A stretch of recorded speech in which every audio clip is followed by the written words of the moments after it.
오늘 이 새벽에 우리에게 주신 하나님의 말씀은 에스더 5장 1절에서부터 6장 13절까지의 말씀, 우리 다 같이 한 목소리로 합독하시겠습니다. 시작. 제3일에 에스더가 왕의 예복을 입고 왕궁 안뜰 곧 어전 맞은편에 서니 왕이 어전에서 전문을 대하여 왕좌에 앉았다가 왕후 에스더가 뜰에 선 것을 본즉 매우 사랑스러움으로 손에 잡았던 금규를 그에게 내미니 에스더가 가까이 가서 금규 끝을 만진지라. 왕이 이르되 왕후 에스더여, 그대의 소원이 무엇이며 요구가 무엇이냐? 나라의 절반이라도 그대에게 주겠노라 하니 에스더가 이르되 오늘 내가 왕을 위하여 잔치를 베풀어 싸우니 왕이 좋게 여기시거든 하만과 함께 오소서 하니 왕이 이르되 에스더가 말한 대로 하도록 하만을 급히 부르라 하고, 이에 왕이 하만과 함께 에스더가 베푼 잔치가 아니라 잔치의 술을 마실 때 왕이 에스더에게 이르되 그대의 소청이 무엇이뇨? 곧 허락하겠노라. 그대의 요구가 무엇이뇨? 나라의 절반이라 할지라도 시행하겠노라 하니 에스더가 대답하여 이르되 나의 소청 나의 요구가 이러하나이다. 내가 만일 왕의 목전에서 은혜를 입었고 왕이 내 소청을 허락하시며 내 요구를 시행하시기를 좋게 여기시면 내가 왕과 하만을 위하여 베푸는 잔치에 또 오소서. 내일은 왕의 말씀대로 하리이다 하니라. 그날 하만이 마음이 기뻐 즐거이 나오더니 모르드게가 대궐문에 있어 일어나지도 아니하고 몸을 움직이도 아니하는 것을 보고 매우 노하나 참고 집에 돌아와서 사람을 보내어 그의 친구들과 그의 아내 세레스를 청하여 자기의 큰 영광과 자녀가 많은 것과 왕이 자기를 들어 왕의 모든 지방관이나 신하들보다 높인 것을 다 말하고, 또 하만이 이르되 왕후 에스더가 그 베푼 잔치에 왕과 함께 오기를 허락받은 자는 나밖에 없었고 내일도 왕과 함께 청함을 받았느니라. 그러나 유다 사람 모르드게가 대궐문에 앉은 것을 보는 동안에는 이 모든 일이 만족하지 아니하도다 하니 그의 아내 세레스와 모든 친구들이 이르되 높이가 50규빗 되는 나무를 세우고 내일 왕에게 모르드게를 그 나무에 매달기를 구하고 왕과 함께 즐거이 잔치에 가소서 하니 하만이 그 말을 좋게 여기고 명령하여 나무를 세우니라. 그날 밤에 왕이 잠이 오지 아니하므로 명령하여 역대일기를 가져다가 자기 앞에 읽히더니 그 속에 기록하기를 문을 지키던 왕이 두 넷이 빅다나와 데레스가 아하수르 왕을 암살하는 음모를 모르드게가 고발하였다 하였는지라. 왕이 이르되 이 일에 대하여 무슨 종교와 관장을 모르드게에게 베풀었느냐 하니 측근 신하들이 대답하되 아무것도 베풀지 아니하였나이다 하니라. 왕이 이르되 누가 뜰에 있느냐 하매 마침 하만이 자기가 세운 나무에 모르드게 달기를 왕께 구하고자 하여 왕궁 바깥뜰에 이른지라. 측근 신하들이 아뢰되 하만이 뜰에 섰나이다 하니 왕이 이르되 들어오게 하라 하니 하만이 들어오거늘 왕이 묻되 왕이 존귀하게 하기를 원하는 사람에게 어떻게 하여야 하겠느냐? 하만이 심중에 이르되 왕이 존귀하게 하기를 원하시는 자는 나 외에 누구리요? 하고 왕께 아뢰되 왕께서 사람을 존귀하게 하시려면 왕께서 입으시는 왕복과 왕께서 타시는 말과 머리에 쓰시는 왕관을 가져다가 그 왕복과 말을 왕의 신하 중 가장 존귀한 자의 손에 맡겨서 왕이 존귀하게 하시기를 원하는 사람에게 옷을 입히고 말을 태워서 성중거리로 다니며 그 앞에서 반파하여 이르기를 왕이 존귀하게 하기를 원하시는 사람에게는 이같이 할 것이라 하게 하소서 하니라. 이에 왕이 하만에게 이르되 너는 내 말대로 속히 왕복과 말을 가져다가 대궐문에 앉은 유다 사람 모르드게에게 행하되 물은 내가 말한 것에서 조금 더 빠짐이 없이 하라. 하만이 왕복과 말을 가져다가 모르드게에게 옷을 입히고 말을 태워 성중거리로 다니며 그 앞에서 반파하되 왕이 존귀하게 하시기를 원하는 사람에게는 이같이 할 것이라 하니라. 모르드게는 다시 대궐문으로 돌아오고 하만은 번뇌하여 머리를 싸고 급히 집으로 돌아가서 자기가 당한 모든 일을 그의 아내 세레스와 모든 친구에게 말하며 그중 지혜로운 자와 그의 아내 세레스가 이르되 모르드게 과연 유다 사람이 후손이면 당신이 그 앞에서 굴욕을 당하기 시작하였으니 능히 그를 이기지 못하고 분명히 그 앞에 엎드려지리이다. 아직 말이 그치지 아니하여서 왕의 내시들이 이르러 하만을 데리고 에스더가 베푼 잔치에 빨리 나아가니라. 아멘.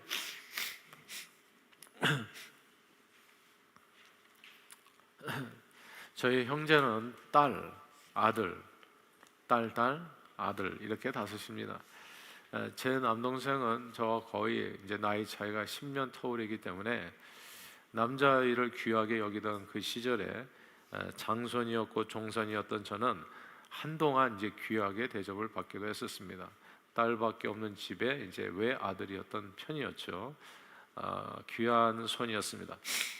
이제 어릴 때 어머니는 그래서 그랬는지는 알 수 없지만 저만 데리고 시장을 가실 때가 종종 있으셨습니다. 이제 딸 셋의 아들 하나였기 때문에 이제 왜 그런지는 알 수가 없지만 아무튼 저만 데리고 가셨어요. 시장에는 떡볶이, 오뎅, 튀김, 만두 등 먹고 싶은 것들이 많았습니다. 보통은 이것저것 사주셨는데 제가 따로 먹고 싶은 것이 있으면 은근히 어머니에게 이렇게 얘기하곤 했었어요. 우리 집에 아들은 나밖에 없습니다. 이렇게.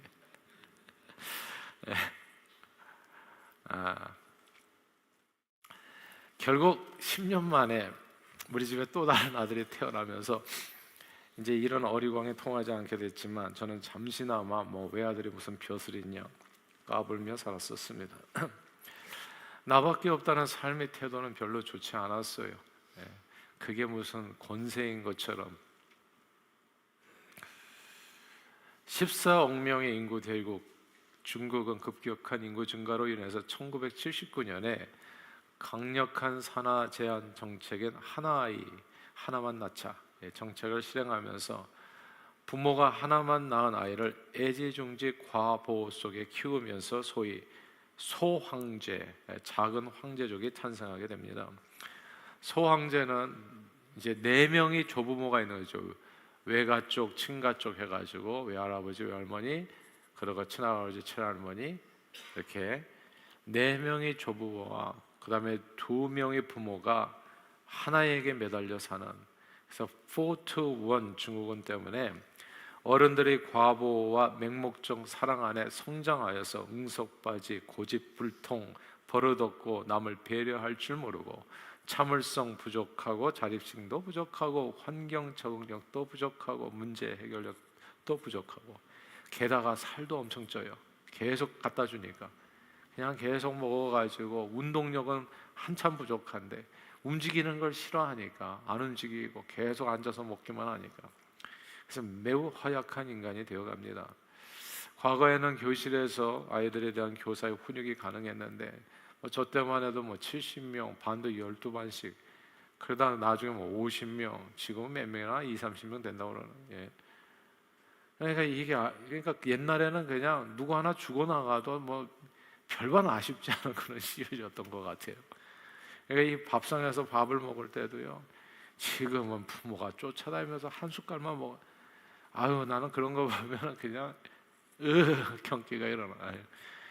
예전에는 이게 밥상에서 그냥 내 숟가락 없어질까봐 그냥 끝까지 머리 파먹고 이렇게 열심히 먹었는데 무엇이나 없어서 못 먹었다는 그런 시절이었는데 지금은 무엇을 줘도 아이들이 이렇게 마다하는 그런 시절이 돼버렸습니다. 아무튼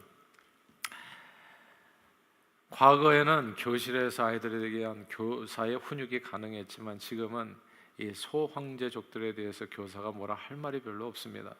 어느 신임 교사가 보충 수업 시간에 자는 아이를 두들겨 깨웠다가 그만 그 아이가 픽하고 바닥에 쓰러져 버린 거예요. 그러니까 큰 문제가 생긴 겁니다. 이 아이가 혹시 뇌진탕이나 해가지고 그만 끔찍한 일이 벌어지는 거예요. 학부모들과 조부모들이 다 달려들 생각하니까 정신이 아득했던 겁니다.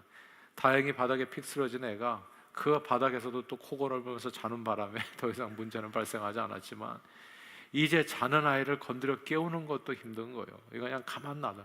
잠자는 사자들이야, 사자들. 건드렸다가는 자칫하면 죽어요.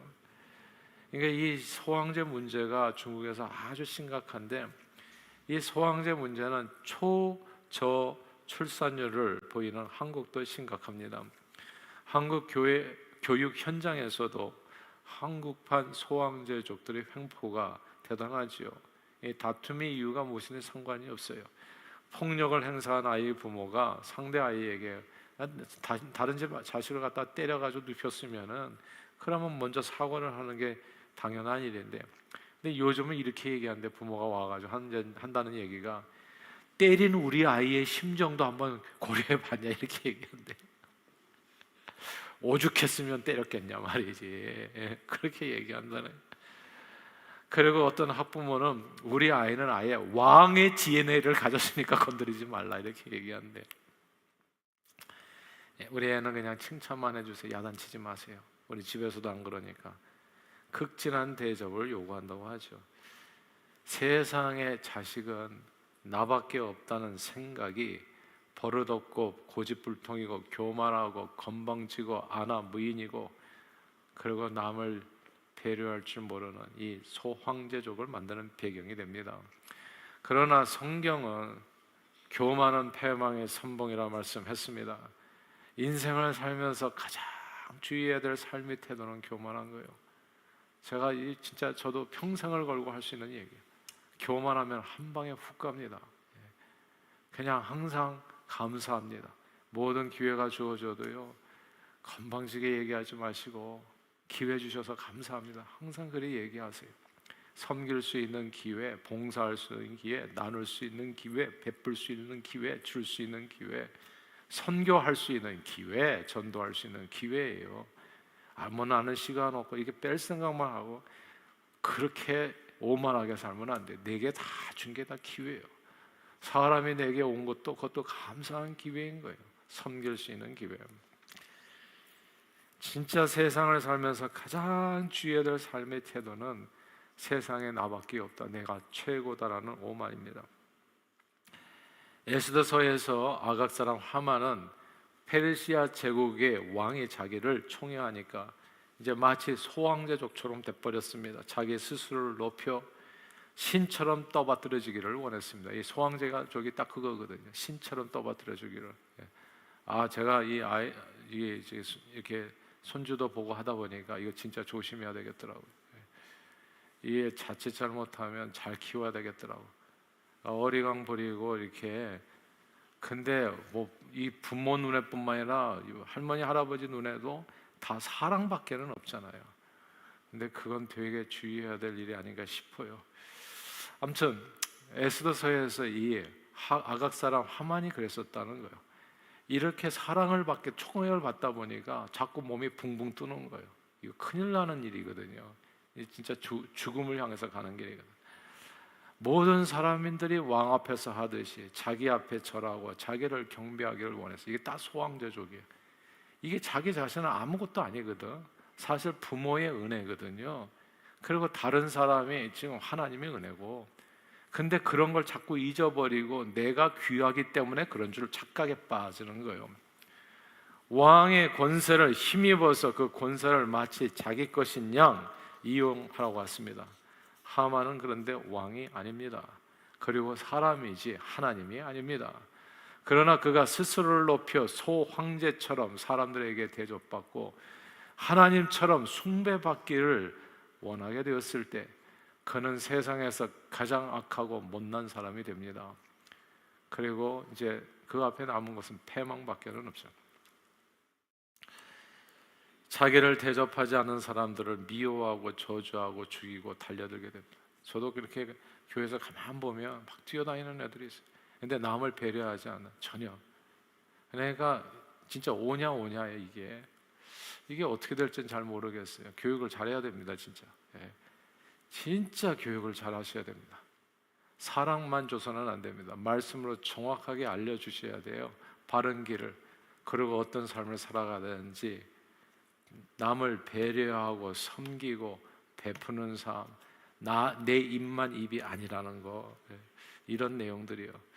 근데 이게 잘 안 되면 자꾸 대접만 받으려고 하게 돼요. 계속 안 하다만 달라고 하게 되고 계속 땡깡 쓰고, 그러고 그냥 끝까지 자기 소원을 이룰 때까지 그냥 누워서 일어나지도 않고, 이런 이상한 아이들이 만들어지는 거, 이런 이상한 사람들이 다스리는 세상이 되는 겁니다. 그런 세상은 하만의 세상이 되는 거예요. 미워하고 저주하고 죽이려고 달려드는 겁니다. 모르드게가 감히 자기에게 절하지 않았다는 이유로, 자기를 높이지 않았다는 이유로 모르드게와 모르드게뿐만이 아니라 모르드게가 함께한 그 민족인 유다인 전체를 진멸하려는 계획을 세운 겁니다. 이건 진짜 고집불통과 그냥 자기밖에 모르는 것과 이게 딱 소황제족이에요. 하만이 이런 말도 안 되는 계획을 세운 이유가 바로 오늘 본문 에스더서 5장 12절에 있는 겁니다. 5장 12절을 읽겠습니다. 같이 시작. 또 하만이 이르되 왕후 에스더가 그 베푼 잔치에 왕과 함께 오기를 허락받은 자는 나밖에 없었고 내일도 왕과 함께 청함을 받았느니라. 아멘. 여기서 나밖에 없었다. 이 나밖에 없다, 이 말이 진짜 무서운 얘기예요. 제가 오래전에 참 아들은 나밖에 없다, 이게 진짜 무서운 얘기더라고요. 그 다음에는 제가 그냥 어떤 인간이 되었을지 끔찍해요. 근데 6장 6절입니다. 에스더서 한 절은 더 읽죠. 한 절을 더 읽겠습니다. 6장 6절 읽어볼까요? 시작. 하만이 들어오고는 왕이 묻되 왕이 존귀하게 하기를 원하는 사람에게 어떻게 하여야 하겠느냐. 하만이 심중에 이르되 왕이 존귀하게 하기를 원하는 자는 나 외에 누구리요? 나밖에 없습니다. 나 외에 누구리요?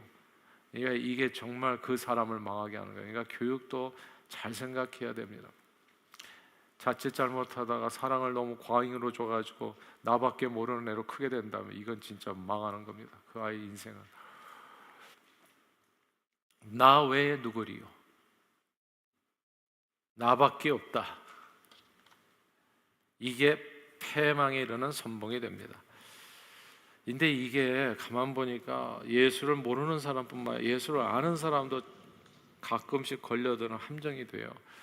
오래전 엘리야 선지자는 바알과 아세라 선지자 850명과의 영적 전투에서 승리하고 이세벨이 살해 위협을 가하니까 40주야를 달려서 먼 광야로 도망하고 난 후에 하나님 앞에 이렇게 푸념하지요.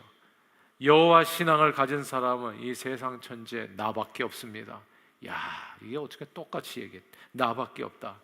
이렇게 말하니까 말하는 그 순간부터 엘리야는 하나님 앞에 소황제족이 된 거예요. 아, 우리 집에 나밖에 외아들이 없으니까 이것도 사줘야 되고 저것도 사줘야 되고 나 대접해야 줘야 되는 거 아닙니까? 이 생각이 이렇게 돌아가는 거예요. 자기에게 주어진 사명을 더 이상 감당한 생각을 하지 않고 그저 어리광이나 부리고 고집불통에 잘난 척에 하나님 앞에 대접받을 생각밖에는 하지 않게 되는 겁니다. 그때 주님이 하신 말씀, 너 꿈 깨라. 너 외에도 7,000명이나 있다. 까불지 말라. 그 뜻이에요. 그리고 엘리야에게 3가지 사명을 주었습니다. 어리광 부리지 말고 발딱 일어나서 하사에게 가서 기름을 부어 아람 왕이 되게 하고 예후에게 기름 부어 이스라엘 왕이 되게 하고 너가 그렇게 얘기하니까 너 이제 그만해라. 엘리사에게 기름 부어 너를 대신하여 선지자가 되게 하라. 이거예요. 야, 제가 이 말씀을 보면서 정말 하나님 앞에 겸손해야 되겠다는 생각이 들어요. 자기 밥그릇도 끝나는 거예요. 그냥 그만하라 그거예요. 그만하라. 이제 이거 하고 너는 끝나는 것이다. 하나님의 은혜 안에서 죽을 때까지 건강하게 쓰임받기를 원한다면 제가 보니까 첫째도 겸손이요, 둘째도 겸손이요, 셋째도 겸손입니다. 예수님은 자기를 낮추는 이가 높아지고 자기를 높이는 이는 낮아지리라 말씀하셨습니다. 누구든지 으뜸이 되고자 하는 자는 모든 사람의 종이 되어야 한다고 가르치셨습니다. 예수님은 속으로 아브라함의 후손이라고 자부심을 갖고 사는 유대인들에게 하나님이 이 돌들로도 능히 아브라함의 자손이 되게 하시리라 말씀하시면서 너희 외에도 얼마든지 하나님의 백성들은 천지 빛깔이니까 주 앞에서 언제나 자랑치 말고 교만치 말고 오만한 자의 자리에 앉지 않고 겸손할 것을 가르치셨어요. 나이 나 된 것은 오직 하나님의 은혜입니다. 여러분, 오늘날까지 우리가 잘 먹고 잘 살아온 것은 내 자신의 재주와 능력이 아닙니다.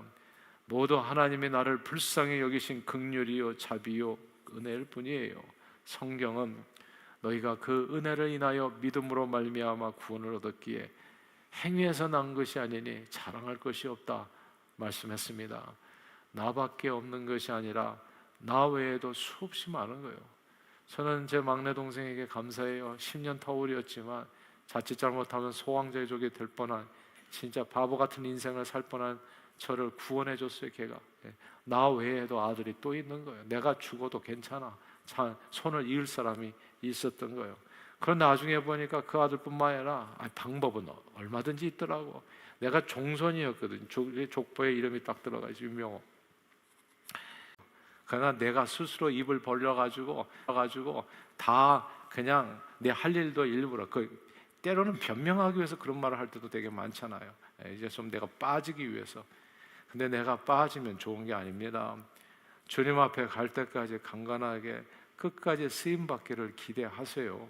어떤 자리에서든지 주어진 일에 있어서 감사함으로 받으시고 수많은 사랑 가운데 하나님께서 나를 불쌍히 여겨 선택해 주신 것뿐이에요.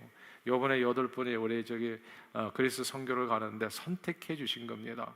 그러니까 왜 우리만 가냐 이런 소리를 하지 마세요. 내가 갈 수 있게 된 것은 기회인 겁니다. 하나님께서 주신 기회를 나는 붙들었고 다른 사람은 안 붙들었을 뿐이에요. 이런 내용이에요. 하나님 앞에 갔을 때는 진짜 껄껄껄 다 후회하면서 사는데 후회 없는 인생을 오늘 살아갈 뿐인 겁니다. 그러므로 늘 하나님께서 베풀어 주신 사랑과 은혜에 감사하는 마음으로 더욱 우리 자신을 낮추어서 주의 뜻을 따라 순종하며 맡겨진 사명을 기쁨으로 감당하는 것이 늘 은혜 안에 거하는 삶입니다. 주님 앞에 삶을 드리지 않는다고 해서 무슨 할 일이 뭐가 있겠어요? 그냥 그 많은 시간에 무슨 일을 하겠냐고요. 그냥 시간을 보낼 뿐이에요. 그런데 주님의 부르심에 응답해서 살아가는 모든 시간은 진짜 내가 사는 것처럼 사는 시간입니다. 하만이 아하수에로 왕의 총애를 받게 된 것은 그가 잘났기 때문이 아니라 하나님의 은혜였습니다. 그러나 그 은혜를 감사하며 더욱 자신을 낮추어 모든 사람을 섬기려 했으면 그 은혜 위에 은혜가 더 넘쳤을 텐데, 그 은혜를 힘입어서 저는 왕이 나밖에 총애하지 않구나, 나밖에 없구나, 나 외에 누구리요, 이렇게 하면서 오히려 자기를 높이고 하나님처럼 대접받으려 했을 때 하만은 모든 것을 순식간에 다 잃고 맙니다. 소위 정말 한 방에 훅 간다는 표현이 있는데, 교만하면요 진짜 한 방에 훅 갑니다. 그래서 예수님께서 이렇게 말씀하셨어요. 일하고 돌아와서 주인 앞에서 섰을 때 나는 무익한 종입니다. 대접받으려고 하지 마라. 뭘 좀 이렇게 일하고 나면 그 다음에 우리가 좀 마음이 느슨해지면서 내가 이만큼 일했으니까 이제는 좀 쉬면서 편하게 대접받으려면서 살아야지, 이런 생각을 하는데 그게 아니에요.